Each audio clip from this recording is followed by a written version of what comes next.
Welcome. I am Kara, the Adult Services and Outreach Librarian at the Oregon Public Library. And tonight we are going to be talking about two resources that are available to all Wisconsin residents from BadgerLink. So first we'll talk about Auto Repair Source, and then we will talk about small engine repair. Okay, so Auto Repair Source is a database that has service and repair information on thousands of domestic and imported vehicles. The information in this resource is created by car experts at Motor. And then also the content comes from the original manufacturer's information. There is just a ton of helpful content, such as service bulletins and recalls, maintenance schedules, labor estimates, and wiring guides if you're into the whole DIY thing. So the small engine repair resource includes guides for lots of small engines like lawnmowers, boats, snowmobiles, and all that. And the guides do go back more than 25 years. So if you're working with an older thing, they have like vintage Harleys in there and stuff like that. And there are over 450 full text reference books in this resource that are also updated regularly. So as I said, the resources in small engine repair and auto repair source are paid for and provided by BadgerLink, which is funded with state and federal funding and provides Wisconsin residents with licensed, trustworthy content. So now I will show you how to access these resources. So again, access is provided by BadgerLink, and you will need internet access, a computer, and you might need your library card number. So first, you'll go to OregonPublicLibrary.org and select Research and Discovery. This will take you to a page with all of our resources, and you just need to scroll down. They are listed alphabetically. So you'll scroll down to Auto Repair Source, and there you go. Now, when I click on Auto Repair Source, I'm automatically put into Auto Repair Source. It takes me there. But BadgerLink does need to verify that you are in Wisconsin. So how it does that is it looks at your computer's IP address to determine if you are in Wisconsin. So depending on your internet service provider, you might be asked to verify that you're in Wisconsin by entering your library card number or your zip code. And then after verifying that information, you are then directed into the resource. So this is the Auto Repair Source homepage here. So this is what the internet looks like. And the first thing you do is you select the make and model of your vehicle. So I have done that at the top of the screen there. And you do not need to click that blue button. It's a select new vehicle, but if you click select new vehicle after you put in all your information, it will clear everything out and have you ready to select a new vehicle. It's always my inclination to click that, but you don't need to. Once you select the engine type, it will just automatically load, I guess, the repair source. So down the left side of the screen, you'll see all this information about the vehicle. And so now I have broken up what I'm going to go over into a couple different categories. One is owner information. So this is helpful information for anybody who owns a car, or really, I guess, drives a car and needs to maintain the car. So in the owner information, we have maintenance schedule, estimated labor times, and costs for parts and things like that. And then there's also technical service bulletins and recall notices. Then if you are a DIYer, we have engine service information, component location diagrams, wiring diagrams, and diagnostic trouble codes. So we will just jump right in with maintenance schedules and estimated labor times. Okay, so if you scroll down the side and select maintenance schedule, this screen pops up. And I put in 50,000 miles. And then there's normal service and severe service. So if you're really hard on your car and you like go off-roading and just are particularly hard on your car, then you would want to do severe service. But if you just kind of use your car normally, then you do normal service. So you can select between those two. The severe service will just give you, like the extra mile, so to speak, give you some additional things you may want to consider doing for your car. So I just selected normal and 50,000. And so what comes up first is 30,000. And this gives the service information of what you'll want to have looked at 30,000. And as you scroll down, you can get to the 50,000. So then it gives you this list of things that are things you should do at whatever that mileage is. Going back to the top of the page, there is a printer icon in the upper right hand corner. So you can print out this information. If you're somebody like me who doesn't really know a ton about cars, it's helpful to have this as a reference. So when you go to the car place, you can say, okay, I need this, this, this, this. Can you check this? And that sort of thing. Okay. So now something that I did was I wanted to see how much time there would be, like the labor costs, how much time it would take to do some of these maintenance and repair things. So what I did is I just copy and pasted from this, I guess, report and put it in the search box. So this is a tie rod inspection that is recommended at 50,000 miles. And so when I did the search for that, this is what came up. There were 67 results for tie rod inspect. And so I'm going to go into labor, click on that. And so these are all of the things that came up from that search. And so there is the replacing the inner and outer tie rod, as well as the tie rod boot.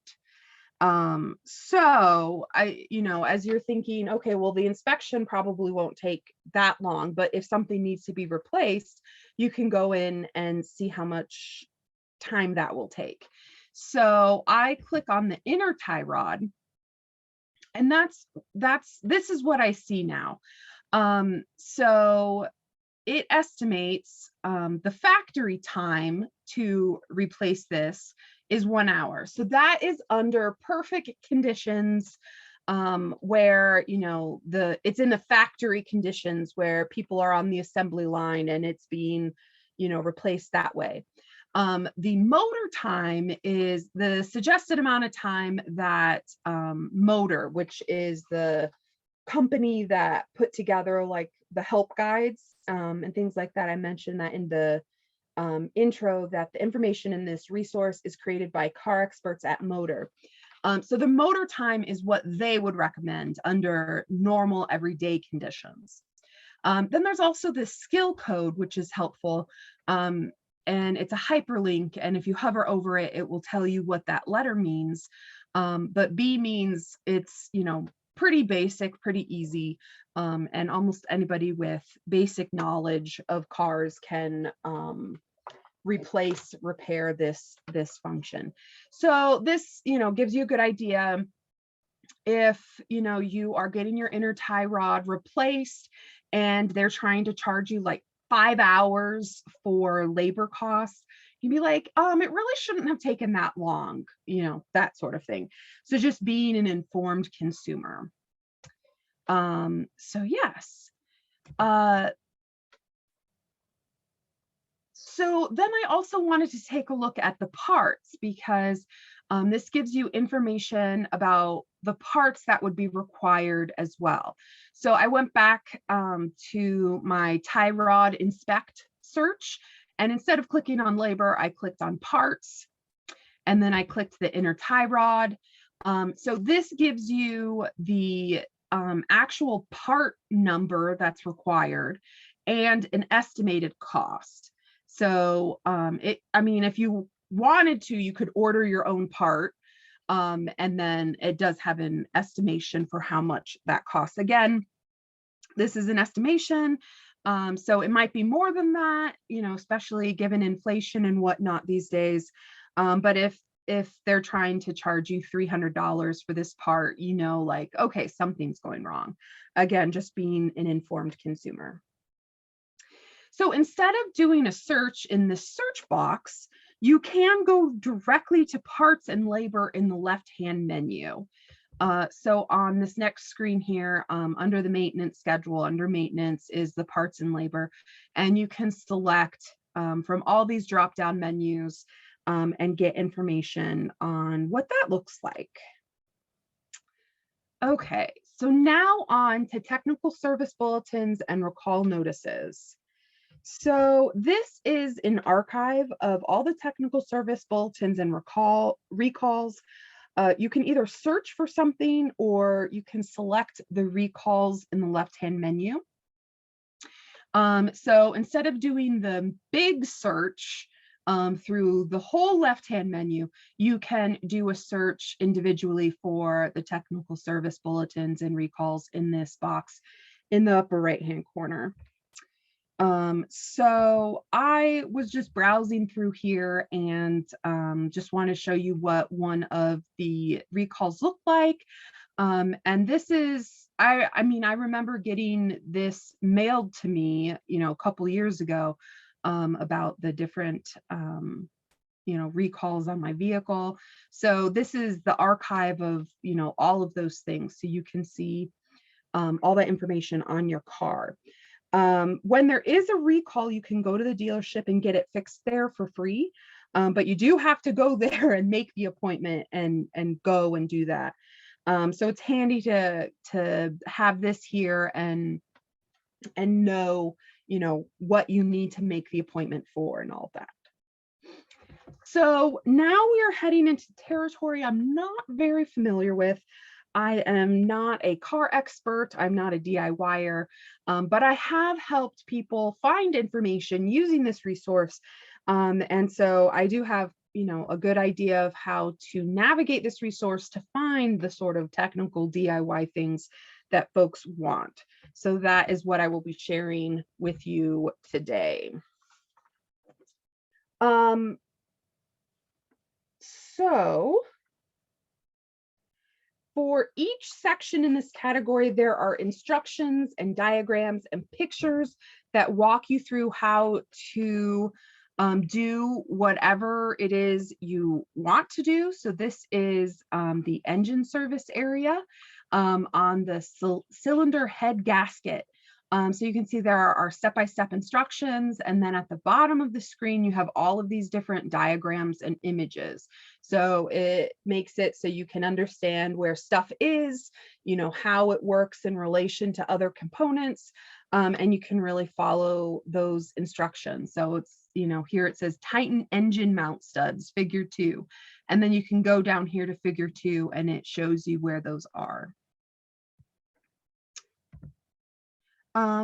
So next is the component location diagrams. And I imagine this would be very helpful to DIYers because every car looks a little bit different under the hood. But if you look, there is a category for component locations.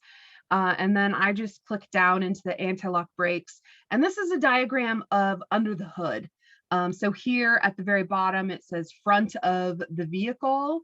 And so this is like what is under the hood, and it gives you all the layout of what everything is. So, oh geez, what's this? Oh, this is the windshield wiper motor. So it explains all of that in relation to where stuff is. precise and comprehensive wiring diagrams. And I know from helping people find wiring diagrams, these are very important and very exciting to find. And when you find one, it can just really help you figure out the solution to a problem for replacing a component or something like that. So here is a wiring diagram. Again, you can use the left-hand menu to find the wiring diagram, or if you know exactly, oh, I want the body and accessories instrumentation wiring diagram, you can search for that and it will come up. And all of these things that I've been showing you, they do have a print option here. So you can go ahead and print this out. You don't have to, check out a huge book that you're only looking at like 1 or 2 pages for. It's just this one piece of paper, and there it is. And then the last thing I believe is the diagnostic trouble codes. So, if your car is telling you a trouble code, it can be helpful to know if, the code is essential, so that, you should get a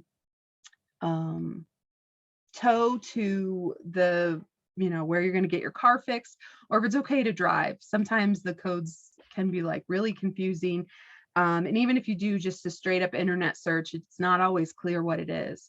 So I did a search for code B10A2. And so this is a crash input general signal failure.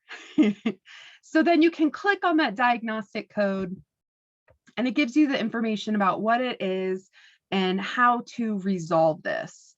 So it's, just some very basic instructions, which I wouldn't be able to do anything with. But in this case, it seems like there's just,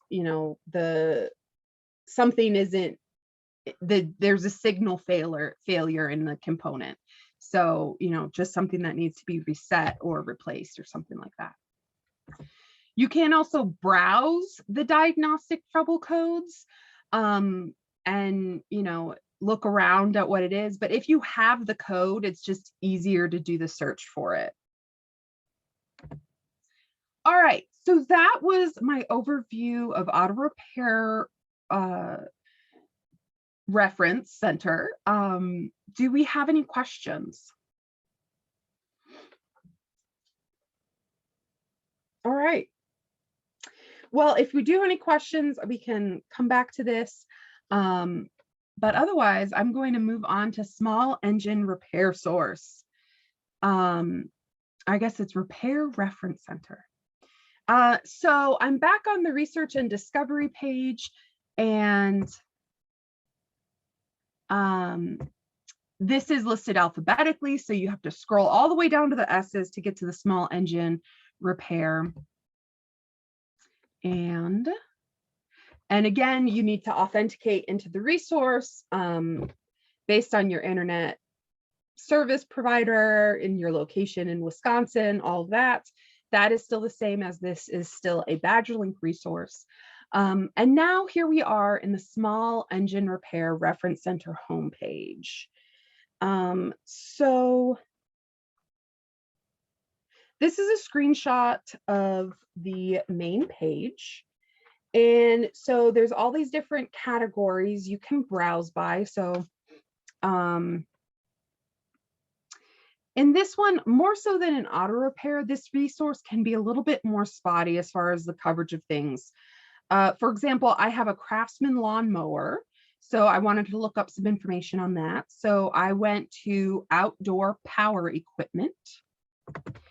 And then under walk behind mowers, I clicked on that, and then I clicked on Craftsman. So there are two options here, overview and Tecumseh cross-reference chart. So from what I can tell, at some point, Craftsman started to use Tecumseh engines in their lawnmowers. So being able to cross-reference the Craftsman information with the Tecumseh engine is helpful. But I just want to do the overview, so that is what I clicked on. And this takes me into this this Craftsman thing. It's only about 2 pages, and then that's it. So it does have some information, but not exactly what I was expecting. I thought it would be a lot longer.